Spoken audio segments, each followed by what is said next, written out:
चलिए बच्चों, आज हम लोग पढ़ेंगे हाई स्कूल का त्रिकोणमिति का अनुप्रयोग पढ़ेंगे, ठीक है। और ये त्रिकोणमिति के अनुप्रयोग से हमारा एग्जाम व्यू से 8 से 9 नंबर का मतलब यहाँ से क्वेश्चन उठते हैं, ठीक है। तो ये आप लोग जरूर रिवीजन कर लीजिएगा, एक बार पढ़ लीजिएगा और रफ ले करके बैठ करके पढ़िएगा, ठीक है। उसके साथ साथ एनसीईआरटी का बुक भी ले करके पढ़िएगा, क्योंकि ये एनसीईआरटी से ही आपको पढ़ाया जा रहा है, ठीक है। तो चलिए देखते हैं। सबसे पहले हम लोग थ्योरी सीखेंगे, थ्योरी के बाद फार्मूले पढ़ेंगे, उसके बाद क्वेश्चन लगाना हम लोग स्टार्ट करेंगे, ठीक है। तो ये यहाँ पर एक चीज ध्यान दीजिएगा आप लोग। अगर मान लेते हैं यहाँ पर आप खड़े हैं, ठीक है, पृथ्वी तल पर आप खड़े हैं, ठीक है, और छत पर आपका कोई दोस्त है, यहाँ पर कोई दोस्त है, ठीक है। और जब यहाँ से आप अपने दोस्त को छत पर देखते हो, जब यहाँ से आप अपने नैनो से अपने दोस्त को देखते हो, तो इसे कहते हैं उन्नयन करना। क्या कहते हैं? उन्नयन करना कहते हैं, ठीक है। और यहाँ क्षैतिक तल से, जो क्षैतिक तल से और आप जब देखते हैं तो यहाँ पर कुछ एंगल बनता है, कोण बनता है, ठीक है। इस कोण को थीटा मान लेता हूं और इसी कोण को हम कहते हैं उन्नयन कोण। क्या कहते हैं? उन्नयन उन्नयन कोण कहते हैं, ठीक है। क्लियर है ना? इसे देखो, जब ऊपर आप अपने दोस्त को देखते हो तो इसे कहते हैं उन्नयन करना, और यहाँ पर जो क्षैतिक तल और आप जो देख रहे हैं इसके कोण के मतलब यहाँ पर जो कोण बनेगा उसे क्या कहते हैं? उन्नयन कोण कहते हैं, ठीक है। उसके बाद मान लेता हूँ आप यहीं खड़े हैं और आपका दोस्त छत पर है। दूसरा कंडीशन क्या हो सकता है? दूसरा कंडीशन ये हो सकता है कि आप छत पे हैं, आप यहाँ पर हैं, ठीक है। और जब आप अपने दोस्त ये आप इस बार क्या कर रहा है, ये आपका दोस्त आपको देख रहा है। जब यहाँ से ये देखेगा तो इसे कहते हैं अवनमन करना। क्या कहते हैं? अवनमन। इसे कहते हैं अवनमन करना कहते हैं। जब आपका दोस्त आपको देखेगा तो इसे कहेंगे अवनमन करना। तो यहाँ पर जो क्षैतिक तल से एंगल बनेगा इसे कहते हैं, और एंगल तो फिलहाल यहाँ पर बनेगा आपका, ठीक है, यहाँ पर बनेगा, यहाँ थीटा कोण बनेगा। इसी कोण को कहते हैं अवनमन कोण कहते हैं। अवनमन कोण कहते हैं इसे, ठीक है। और जो कोण यहाँ पर बनेगा वही कोण यहाँ पर भी बनेगा। क्यों ऐसा होता है? क्योंकि आपने 9th में सीखा होगा कि अगर दो समांतर रेखाएं हैं और एक तिर्यक रेखा काटती है तो यह कोण इस कोण के बराबर होता है। ये थीटा है तो ये भी थीटा होगा, क्योंकि एकांतर कोण से आपने 9th में पढ़ा था। तो यही यही वजह है कि यहाँ पर जो क्षैतिक तल से यहाँ पर यह जो कोण बनेगा वही कोण यहाँ पर बनेगा, ठीक है। उसके बाद हम यहाँ पर त्रिकोणमिति में, इसलिए पिछले चैप्टर में 8.1 में सीखा था त्रिकोणमिति, साइन कॉस टेन कॉट, इसके मतलब ये सब हम लोग देखे थे। उसमें आपको बताया गया था कि एक समकोण त्रिभुज हुआ करता था, ठीक है। इसे आधार माना करते थे, इसे लंब माना करते थे, इसे कर्ण माना करते थे, ठीक है। तो आपने पढ़ा था ये साइन थीटा बराबर लंब बटे कर्ण पढ़ा था, कॉस थीटा बराबर आपने पढ़ा था आधार बटे कर्ण पढ़ा था, टेन थीटा बराबर आपने पढ़ा था लंब बटे आधार पढ़ा था, ठीक है। अच्छा, यहाँ पर इन्हीं तीन फार्मूलों का यूज होगा, इन्हीं तीन फार्मूले का यूज होगा, क्योंकि इसके अलावा जो तीन फार्मूले हैं इसी का अनुपात है, ठीक है। तो अनुपात होकर के ये डायरेक्टली यहाँ पर वो अप्लाई हो जाता है, ठीक है। तो यहाँ पर हमें तीन फार्मूले अप्लाई होंगे और भिन्न भिन्न तरीके से यहाँ पर क्वेश्चन दिए जाएंगे, तो हम क्वेश्चन क्या करेंगे, उसे सॉल्व करेंगे, ठीक है। आते हैं एनसीईआरटी के एग्जाम्पल, बाद में लगवा दिया जाएगा। पहले हम लोग एक्सरसाइज पे आते हैं 9.1, ठीक है। 9.1 के पहले क्वेश्चन से हम लोग स्टार्ट करते हैं, ठीक है। आप लोग किताब लेकर बैठिएगा, हम लोग किताब से ही क्वेश्चन को सोल्व करेंगे एनसीईआरटी से, ठीक है।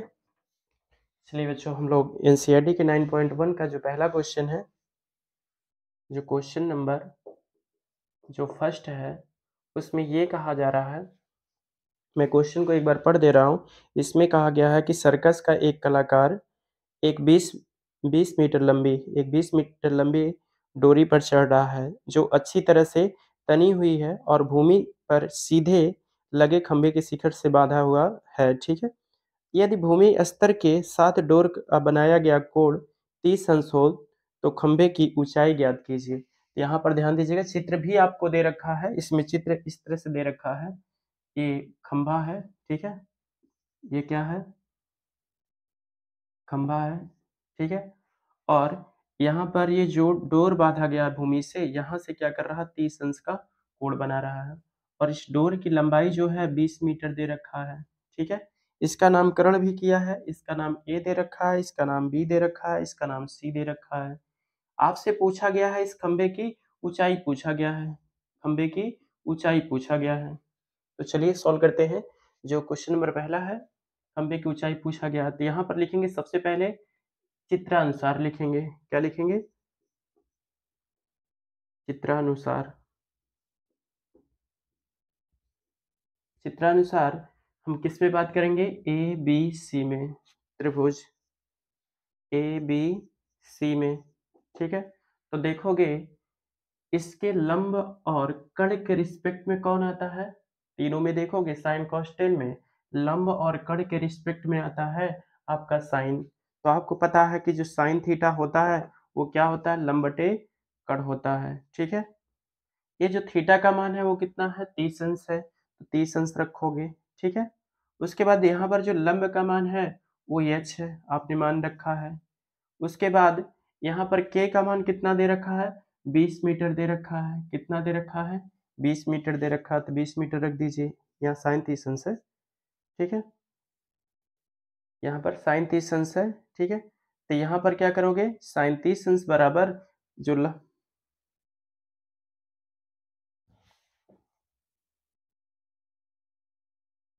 तो यहाँ पर साइन थीटा का मान कितना दे रखा है, थीटा का मान 30 अंश दे रखा है, 30 अंश रख दो। उसके बाद लंब का मान दे रखा है आपका एच दे रखा है, एच लिख लो। ये कितना दे रखा है, कर्ण 20 दे रखा है, तो 20 रख लो। जो साइन 30 अंश का होता है कितना होता है, 1/2 होता है इसका मान, ठीक है। इसके पहले वाले एक्सरसाइज में पढ़ाया गया है टेबल आपको। तो एच अपान क्या हो जाएगा, ये 20, और 20 का गुणा यहाँ कर दो, तो एच तो यहाँ पर अकेला बच जाएगा, तो एच यहाँ पर छोड़ दीजिए, ये बराबर क्या हो जाएगा, 20/2 हो जाएगा। काटोगे तो 10 बार में कैंसिल हो जाएगा, तो एच बराबर आपको कितना मिल गया, 10 मीटर आ गया। तो ये जो खंभे की लंबाई होगा वो कितना हो जाएगा, 10 मीटर हो जाएगा। तो यही आपका पहला आंसर हो जाएगा, ठीक है, पहले का आंसर हो जाएगा। इसके बाद हम लोग नेक्स्ट क्वेश्चन चलते हैं। नंबर क्वेश्चन में कहा जा रहा है, दूसरे क्वेश्चन में पढ़ दे रहा हूँ, कहा गया है आंधी आने से एक पेड़ टूट जाता है और टूटा हुआ भाग इस तरह मुड़ जाता है कि पेड़ का शिखर का जमीन छूने लगता है और इसके साथ 30 अंश कोण बनाता है। पेड़ के पाद बिंदु की दूरी जहाँ पेड़ का शिखर का जमीन से छूता है 8 मीटर है। तो पेड़ की ऊंचाई ज्ञात कीजिए। यहाँ पर ध्यान दीजिएगा, पहले क्या था, पेड़ खड़ा था, ठीक है, इतना बड़ा था। अभी क्या है, पूरा ऊंचाई एच है पेड़ का। लेकिन आधी आने पर क्या होता है, ये पेड़ टूट जाता है। क्या होता है, आधे कहीं से टूट जाता है। ये नहीं कहा गया कि आधे पर से टूट जाता है, कहीं से टूट जाता है। माना कि यहाँ से टूट गया, पेड़ यहाँ से टूटा, और कहा गया कि टूटे हुए भाग क्या है, जमीन को छू जाता है। ये पृथ्वी तल है, तो यहाँ पृथ्वी तल को छू जाता है, और यहाँ पर कितने अंश का कोण बनाता है, 30 अंश का बनाता है। और ये कह रहा है कि जो देखो पाद बिंदु का किसे कहते हैं, पेड़ का जो जड़ है उसे हम क्या कहते हैं, पाद बिंदु कहते हैं। इस जड़ से मतलब पाद बिंदु से यहाँ तक की जो दूरी है वो कितना दे रखा है, 8 मीटर दे रखा है। तो आपसे कहा जा रहा है कि इस पेड़ की ऊंचाई ज्ञात कीजिए। पेड़ की क्या कहा जा रहा है, ऊंचाई। तो मैं मान लेता हूँ कि जो टूटा हुआ भाग जो खड़ा है उसे मैं x मान लेता हूँ, और जो टूट करके पृथ्वी को छू गया है उसे हमने y मान लिया, ठीक है। इसका नामकरण कर दीजिए ए बी सी, ठीक है। अच्छा, अब यहाँ पर जो पेड़ की ऊंचाई होगा वो कितना होगा, यहाँ पर जो पेड़ का जो ऊंचाई होगा, जो ऊंचाई h बराबर होगा, कोई क्योंकि टूटा हुआ भाग है ये और प्लस ये हो जाएगा, क्योंकि पहले क्या था, खड़ा था, टूटा तो इस तरह से हो गया, तो x प्लस वाई हो जाएगा, x प्लस वाई। तो समीकरण नंबर इसे 1 मान सकते हो, ठीक है। तो यहाँ पर हम लिखेंगे चित्रानुसार। क्या लिखेंगे? चित्रानुसार।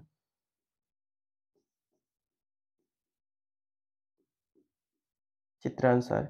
इसे कैसे ज्ञात करोगे? देखो आपको ये पता है, आधार पता है। तो एक बार आधार और लंब में रिस्पेक्ट में जो आता है उसे लगा दीजिए। एक बार लगा दीजिए आधार और कर्ण के रिस्पेक्ट में जो फार्मूला बनता है उसे लगा दीजिए।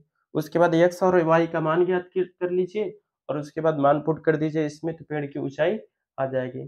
तो चलो एक एक करके सॉल्व करते हैं। सबसे पहले हम लिखेंगे चित्रानुसार। चित्रानुसार यहाँ पर जो माने उन्हें रहते हो सब कुछ इसी में आ जाता है, ठीक है। तो उसके बाद हम यहाँ लिखते हैं त्रिभुज ए बी सी में। त्रिभुज ए बी सी में देखोगे आधार और लंब के रिस्पेक्ट में कौन आता है? टेन आता है। तो जो टेन थीटा होता है वो टेन थीटा बराबर लंब बटे आधार होता है, ठीक है। थीटा का मान कितना है? 30 अंश है। तो यहाँ पर रखोगे टेन 30 अंश बराबर लंब का मान कितना है? x है और आधार का मान कितना है? 8 है। तो x अपान लिखोगे 8, ठीक है। जो टेन 30 अंश का मान होता है वो होता है आपका 1 अपान रूट में 3 होता है बराबर। यहाँ पर x को लिखोगे लिखोगे बटे कितना? 8 लिख दोगे। 8 का गुणा इधर कर दीजिए तो आपको मिला x बराबर 8/√3 मिल गया। 8/√3 मिल गया। इसे मान लीजिएगा समीकरण 1, ठीक है। अब लिखेंगे त्रिभुज।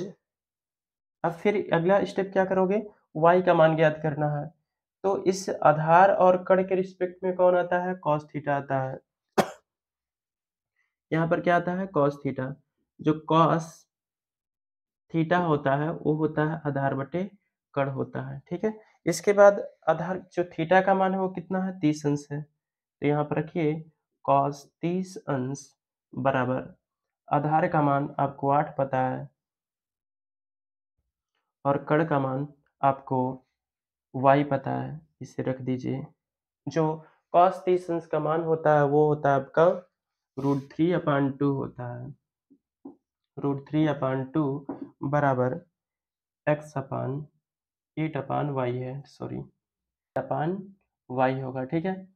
इस y का गुणा यहाँ पर कर दीजिए और ये √3 का मान यहाँ पर ले जाइए और 2 का गुणा यहाँ कर दीजिए। तो यहाँ y को आपने यहाँ पर लाया तो y आ गया, ठीक है, बराबर 2 का गुणा होगा तो 8 दूना 16 हो जाएगा और बटे इस √3 का गुणा यहाँ कर दीजिएगा तो √3 यहाँ आ जाएगा, ठीक है। तो y तो चला गया है तो √3 यहाँ पर बच जाएगा, ठीक है। ये आपका आ गया y का मान। इसे बना लीजिए समीकरण। अच्छा, यहाँ पर ऑलरेडी हमने समीकरण से एक मान रखा था, इसे समीकरण नंबर 2 मान लीजिएगा, इसे समीकरण 3, ठीक है। लिखेंगे x और y का मान या तो समीकरण 1 2 3 से क्या करोगे? उठा करके मान यहाँ रखोगे, ठीक है। या लिखोगे पेड़ की ऊंचाई बराबर पेड़ की ऊंचाई, पेड़ की ऊंचाई जो h है वो क्या है? x प्लस वाई है, ठीक है। तो लिखेंगे समीकरण 2 और 3 से, समीकरण 2 एंड 3 से क्या करने वाले हो? h बराबर यहाँ पर लिखोगे क्या? h बराबर x का मान कितना है आपका? x का मान है आपका यहाँ पर 8/√3 है, तो 8/√3 रख देंगे और y का मान कितना है? यहाँ पर प्लस करेंगे और 16/√3 हो जाएगा, ठीक है। हर बराबर है तो अंश जोड़ देंगे तो ऊपर क्या हो जाएगा? ये 24 इस तरह से लिखेंगे।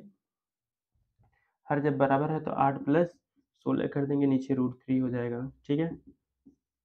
ये जुड़ेगा तो कितना हो जाएगा? 24 हो जाएगा बटे कितना? √3 हो जाएगा, ठीक है। मैं यहाँ कर देता हूँ, नीचे दिखेगा नहीं आपको। तो इसे लिख सकते हो h बराबर 8 गुणे √3, सॉरी 3 लिख सकते हो और बटे कितना? √3 है। तो याद रखना कि यहाँ पर जो √3 होता है इस √3 को कैंसिल करने के लिए इस तरह से काटोगे। जो 3 होता है वो होता है आपका √3 गुणे √3 होता है, ठीक है। ये होता है तो यहाँ पर √3 कैंसिल होगा तो एक √3 कैंसिल हो जाएगा, दूसरा √3 बच जाएगा क्योंकि 3 बराबर क्या होता है? 3 √3 होता है, ठीक है। तो h बराबर हो जाएगा 8 √3 मीटर हो जाएगा। तो पेड़ की ऊंचाई कितना हो जाएगा? 8√3 मीटर ऊंचाई हो जाएगा। ठीक है, ये हो गया आपका दूसरा क्वेश्चन। ये क्वेश्चन नंबर आपका एनसीईआरटी का क्वेश्चन नंबर 2 था। ठीक है, चलिए क्वेश्चन नंबर हम लोग तीसरा देखते हैं। ठीक है, जो क्वेश्चन नंबर 3 है, उस क्वेश्चन में कहा जा रहा है एक ठेकेदार बच्चों को खेलने के लिए एक पार्क में 2 फिसलन पट्टी लगाना चाहती हैं और 5 वर्ष से कम उम्र के बच्चों के लिए एक ऐसा फिसल पट्टी लगाना चाहती हैं जिसमें शिखर 1.5 मीटर ऊंचाई पर हो और भूमि से 30 अंश का कोण झुका हुआ हो, जबकि इससे अधिक उम्र के बच्चों के लिए वह 3 मीटर की ऊंचाई पर अधिक ढाल का फिसल पट्टी लगाना चाहती हैं, जो भूमि से 60 अंश का कोण बनाता है। प्रत्येक स्थिति में फिसल पट्टी की लंबाई ज्ञात कीजिए। इसमें देखिए एक जो ठेकेदार है वो कह रहा है कि यहाँ पर 5 वर्ष से कम उम्र के बच्चों के लिए जो फिसल पट्टी की हाइट है वो 1.5 मीटर है और जो 5 वर्ष से ज़्यादा उम्र के बच्चे हैं उनको कहा जा रहा है कि ये 3 मीटर हाइट होना चाहिए और उसका झुकाव 60 अंश होना चाहिए। ठीक है, तब वो आपको कहा जा रहा है कि फिसल पट्टी की लंबाई ज्ञात कीजिए। ठीक है, तो यहाँ पर कहा गया है कि 5 वर्ष से कम उम्र के बच्चों के लिए यहाँ पर लिखोगे 5 वर्ष से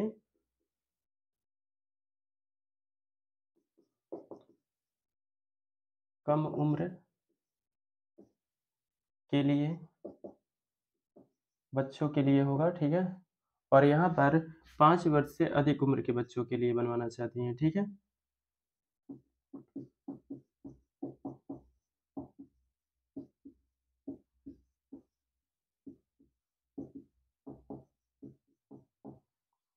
चलिए यहाँ पर मैं बनाता हूँ। यहाँ पर कहा जा रहा है कि जो 5 वर्ष से कम उम्र के बच्चों के लिए जो फिसल पट्टी की ऊंचाई होगा वो कितना दे रखा है, 1.5 मीटर दे रखा है और पृथ्वी से जो झुकाव है वो कितना दे रखा है, 30 अंश दे रखा है। ठीक है, ये ऊंचाई हो गया। तब उसके बाद पूछा जा रहा है फिसल पट्टी की ये लंबाई ज्ञात कीजिए। तो मान लेता हूँ x है लंबाई। ठीक है, इसका नामकरण कर देता हूँ a, b और इसका c कर देता हूँ। उसके बाद कहा गया है 5 वर्ष से अधिक उम्र के बच्चों के लिए जो फिसल पट्टी बनवा रहे हैं उसकी जो फिसल पट्टी की ऊंचाई है वो 3 मीटर है और जो पृथ्वी से झुकाव है वो कितना होना चाहिए, वो कहा गया है कि 60 अंश है। पृथ्वी से झुकाव कितना है, 60 अंश। इसका भी नामकरण कर दीजिए पी क्यू आर। ठीक है, और फिसल पट्टी की जो ढाल है उसे मान लेता हूँ वाई है। ठीक है, एक बार हमें क्या करना है, इस 5 वर्ष से कम उम्र के बच्चों की फिसल पट्टी की ये लंबाई ज्ञात करना है, एक बार 5 वर्ष से अधिक उम्र के बच्चों के लिए फिसल पट्टी की लंबाई ज्ञात करना है। ठीक है, तो चलिए हम लोग यहाँ पर ज्ञात करते हैं। यहाँ पर लिखेंगे चित्रानुसार। यहाँ पर लिखेंगे 2 स्थितियाँ बनेंगे तो यहाँ पर लिखेंगे चित्रानुसार। ठीक है, चित्रानुसार में देखोगे ए बी सी में त्रिभुज ए बी सी में देखो इसके और इसके रिस्पेक्ट में कौन आता है, इसके और इसके रिस्पेक्ट में आपका टेन आता है, सॉरी टेन नहीं साइन आता है, इसके और इसके रिस्पेक्ट में साइन आता है। तो हम क्या लेंगे, साइन थीटा लिखेंगे। जो साइन थीटा होता है वो होता है लंब बटे कर्ण होता है। ठीक है, तो थीटा का मान 30 अंश दे रखा है तो यहाँ पर लिखोगे साइन 30 अंश। लंब का मान आपको x है, सॉरी 1.5 है, 1.5 है। जो कर्ण का मान है वो कितना है, x है। ठीक है, जो साइन 30 अंश का मान होता है 1/2 होता है बराबर 1.5 बाई एक्स। एक्स का गुणा यहाँ कर दीजिए, 2 का गुणा यहाँ कर दीजिए, तो आपको मिल जाएगा x बराबर 1.5 इंटू क्या हो जाएगा, 2 हो जाएगा। 1.5 दूना होता है 3 तो x बराबर क्या हो जाएगा, 3 मीटर हो जाएगा। जो 5 वर्ष से कम उम्र बच्चों की फिसलन पट्टी की जो लंबाई है वो कितना हो जाएगा, 3 मीटर आ जाएगा। ठीक है, 5 वर्ष से अधिक उम्र के बच्चों के लिए ज्ञात कर लिया जाता है। तो यहाँ पर भी देखोगे इसके और इसके रिस्पेक्ट में कौन आता है, टेन थीटा आता है। यहाँ लिखेंगे त्रिभुज पी क्यू आर में।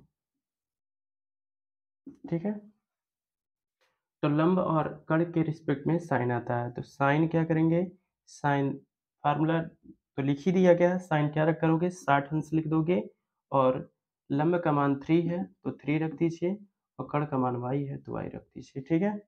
ये साइन 60 अंश का मान √3/2 होता है बराबर ये 3/y हो जाएगा। 2 का गुणा यहाँ कर दीजिए, √3 का डिवाइड कर दीजिए, तो ये हो जाएगा y बराबर आपका यहाँ पर हो जाएगा 3 × 2/√3, ठीक है।